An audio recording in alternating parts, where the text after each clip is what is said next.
Hello, we are broadcasting from in the basement at an undisclosed location.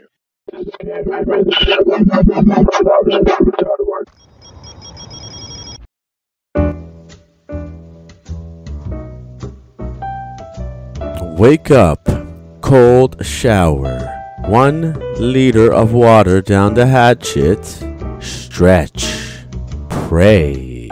One task in the early mornings, length 1 to 2 hours. Write a portion of a book, or record, or edit, or write a piece of a new video, or upgrade some skill set. All of this before the sun is even out. Set aside a large meal. 7 o'clock, punch into work. Another liter of water before a first break. 8:30, break time. Chat with the fellas, the way the fellas like to chat. Yuck, yuck. Lunch, no ordinary lunch. A huge portion of rice, or pasta, or lasagna, or some sort of sandwich of astronomical proportions, and yogurts or snacks, chocolate bars, peanuts, almonds, something with good fat. Total energy 1,500 to 2,000 calories. At 11:30 in the morning, are you mad? Not at all. After 7 hours of being awake with no food and active, the body is in need and must feed. Back to work until another break at 2 and out the door at 5 or 6 or maybe even 7. Back home, another cold shower to wake me up. Help the kid with homework or spend time doing something of value with the little one. Then back at it.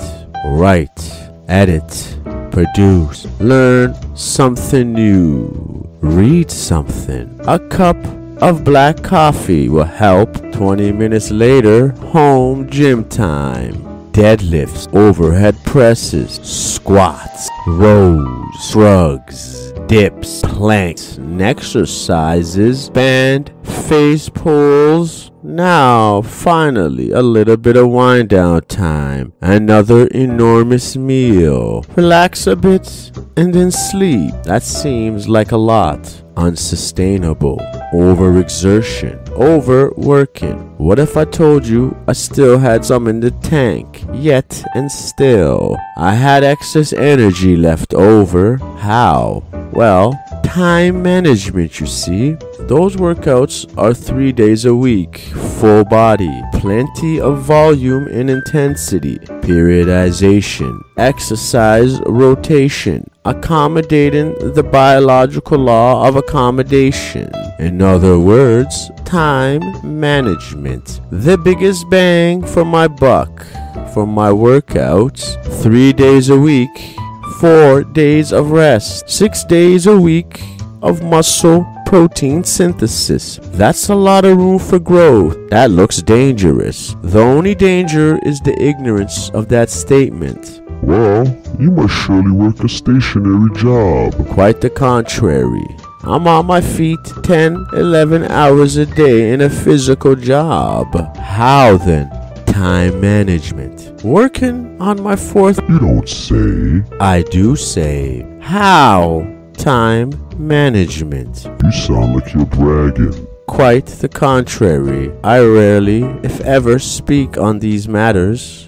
Then why now? I want to walk in the light, to be a spectacle, an oddity, an anomaly. In this fast-paced world, could it be that one can attain their goals while being bogged down with responsibility? Yes. No one said it would be easy, but it would be worth it. Hello, this is Hemmans. Would you like a program? One program. A single program to change your life. Call 1-800-GET-IT-TOGETHER. That's 1-800-GET-IT-TOGETHER. That's 1-800-GET-IT-TOGETHER, ma'am. get it together, sir. The program is simple. Make a plan. Stick to it. Make a plan. Stick to it. Write it down. I'm writing this very passage after working a 10-hour shift. Why? Because I planned it out already. Write 300 words for this video I wrote. I just used 30 of those words explaining that, and more just now to explain that. You get the point. There is no secret, only planning and executing. I'm not particularly gifted, not by any means. I just never stop trying. That is all. You don't have to be like that to be like me, but you have to do something. If you don't, you will regret it. You will regret not trying. You have been born with incredible ability and energy, and if you don't use it, you will abuse it. Now, I'm not for blind ambition. In fact, I have zero ambition. Ambition is trying to attain something, possess it. I have no interest in that. I have aspirations. Aspiration is not to have something, but to be something. And what I strive to be is a little better.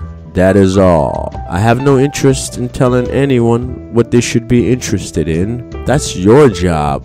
But I will insist you try. You must try. If you're not trying, You're dying. and I mean that, you know that disappointment that follows not following through? Now, I'm not suggesting it will be easy, but it can be done. How? Time management. Try this on for size. Whatever you do for a living, keep doing it. Whatever hobbies, pastimes you enjoy, keep enjoying them. Now listen carefully.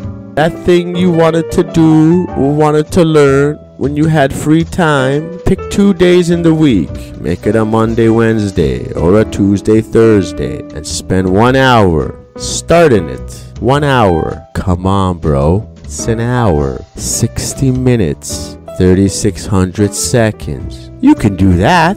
After you get home or get off, whichever, stop with the excuses, man. Stop BSing. There is no perfect time, no perfect conditions, no perfect moment. Those don't exist. You just have to start. That's the hardest part. 1 hour. After a long day of work, I have no interest in producing anything. I'm just like you. No different in that regard. You know what I tell myself though? My pep talk to fire me up? I'll let you know. I'll let you in on it. If I don't write this new video in the scheduled time, after a day of making someone else's dream possible, I gave up on mine. Whatever job I did during the day, that would then define me, because that is where my effort went.